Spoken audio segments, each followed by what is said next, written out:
마태복음 1장과 누가복음 1, 2장에 나오는 성탄의 이야기 속에서 천사는 다양한 사람들을 방문합니다. 그 천사의 방문 이야기들마다 공통적으로 발견되는 한 가지 특징이 있는데, 그것은 천사가 사람을 마주할 때마다 두려워하지 말라, 두려워 말라라는 말을 첫마디로 건넨다는 점입니다.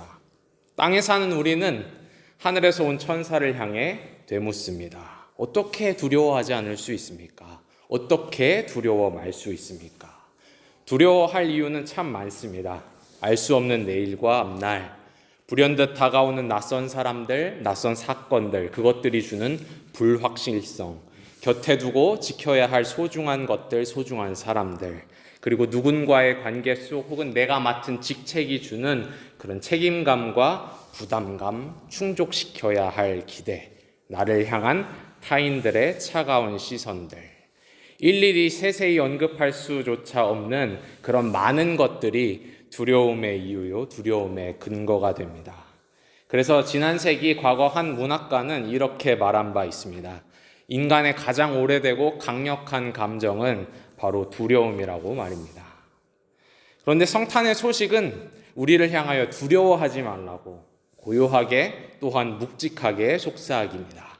우리가 두려워하지 않을 이유, 우리가 두려움을 이길 이유는 한 아기가 태어났기 때문입니다. 그 탄생의 소식 앞에서 우리는 질문합니다. 한 아기가, 한 생명이 태어났다는 것은 그 자체만으로도 참 귀하고 축하받아 마땅한 일이지만, 그게 우리로 하여금 두려움을 이기게 할 그런 이유나 근거가 되나요? 그렇게 우리는 질문합니다. 그런데 마태복음 1장 23절에 따르면 천사가 전하는 성탄의 소식은 무척 특별합니다. 성탄의 소식은 우리에게 말합니다. 오늘 나신 그 아기, 작은 마을 나사렛 출신의 처자 마리아에서 몸에서 나신 그 아기는 임마누엘이라고 말입니다. 여러분, 임마누엘이란 히브리어 단어입니다.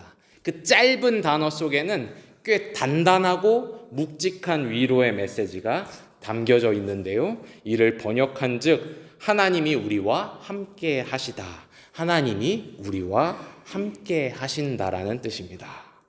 갓 태어난 아기는 너무 작고 너무 연약하지만, 무척 연약하지만 그 아기 안에는 무한한 힘과 의미가 있습니다. 성경은 구유에 누인 그 작은 아기를 가리키며 이 아기가 어두움 가운데 비추인 빛이요, 우리와 함께 하시는 하나님, 육신을 입고 우리의 모습으로 우리 가운데 함께 하시는 영원한 하나님의 말씀임을 증언합니다. 구유에 누이신 그 아기를 믿음의 눈으로 보라고 요청합니다. 여러분, 우리는 오늘 이 시간 그 말씀에 응답하기 위해 이 자리에 모인 것입니다. 태어난 그 아기를 바라보고 묵상하면서 우리가 결코 혼자가 아님을, 결코 홀로 이 땅에 내버려지지 않았음을, 하나님이 우리와 함께 하심을 기억하는 것입니다. 임마누엘, 하나님께서 여러분과 함께 하십니다. 또한 우리와 함께 하십니다. 성탄의 소식은 또한 우리를 향하여 이렇게 말합니다. 오늘 나신 그 아기는 우리와 함께 하시는 이이실 뿐만 아니라 너희를 위한, 우리를 위해 오신 아기라고 말입니다. 그래서 누가복음 2장 11절을 보면 천사가 이렇게 말하였습니다. 오늘 다윗의 동네 베들레헴에서 너희를 위하여 구주가 나셨으니 곧 그리스도 주시니라. 우리는 우리와 함께 할 누군가를, 우리 곁에 있어줄 누군가를 간절히 필요로 합니다. 하지만 그 누군가는 우리를 위한 이어야 합니다. 서로가 서로를 위하지 않는 곳에서 우리는 두려움에 사로잡힙니다. 경계심을 갖게 됩니다. 내 앞에 나타나 마주선 사람, 내 옆에 서 있는 그가 혹시 나를 미워하며 나를 비방하며 나를 해하려는 사람은 아닐까, 그렇게 늘 두려워합니다. 물리적으로는 내 곁에 있는 그이지만 내게 무관심하기에 무리 속 가운데서도 외로움과 고독을 느낍니다. 그러나 성탄의 소식이 특별한 소식인 이유는, 성탄의 소식이 기쁜 소식이 되는 까닭은 태어나신 그 아기가 우리를 위하는, 우리를 위하시는 이, 우리를 도우시는 이, 그리고 우리의 구주이시기 때문입니다. 여러분, 우리를 위해 이 땅에 태어난 아기는 작고 초라한 구유에 누이셨습니다. 구유는 말 그대로 가축들을 먹이는 밥통과 같은 것입니다. 구유는 참 낮고 낮은 곳입니다. 이 아기의 특별한 그 의미와 존귀함을 생각했을 땐 화려하고 웅장한 궁전에 태어나셔야 했을 것 같습니다. 사실 세상의 그 어떤 궁전이나 성읍도 그 아기가 가진 가치와 존귀함에는 적합치 못했을 것입니다. 그러나 우리는 생각해 봅니다. 만약 그 아기가 궁전에서 태어났더라면 그 아기를 보러 갈 수 있는 사람은 극소수였을 것입니다. 한정적이었을 것입니다. 오로지 소수의 귀인들만 그 아기를 찾아가 볼 수 있었을 것입니다. 그런데 여러분, 구유로 향하는 문은 문턱이 참 낮습니다. 세상 사람 누구라도 능히 가벼이 넘을 수 있는 그런 문턱입니다.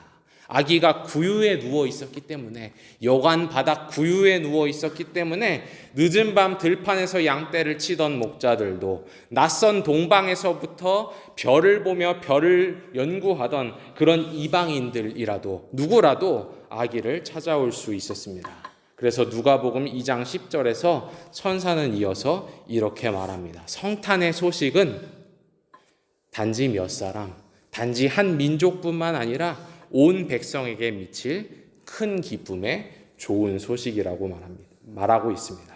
우리를 위한, 모두를 위한 온 세상의 구주가 이 땅에 오셨습니다.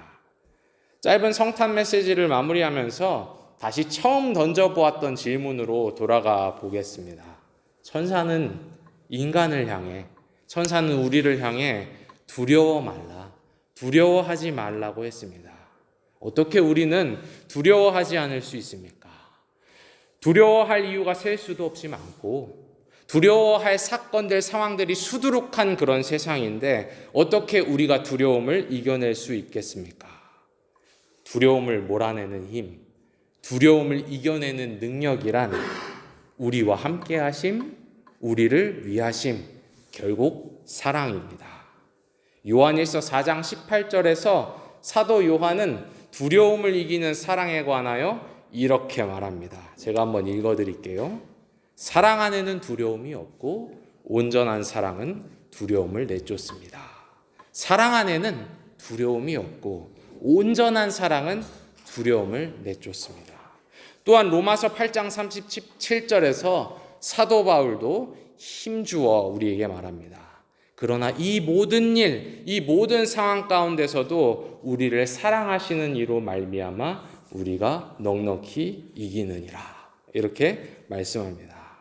성탄이 우리에게 소중한 이유, 성탄이 우리에게 큰 기쁨과 위로가 되는 이유는요, 두려움을 이기게 하는, 두려워 말게 하는 그 큰 사랑, 온전한 사랑을 우리에게 전하기 때문입니다.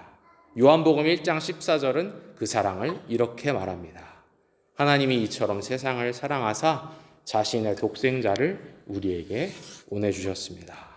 우리와 함께 하시는 하나님, 육신이 되어 우리 가운데 오신 하나님, 우리와 모두를 위한 구주가 여러분 오늘 이 땅에 태어나셨습니다.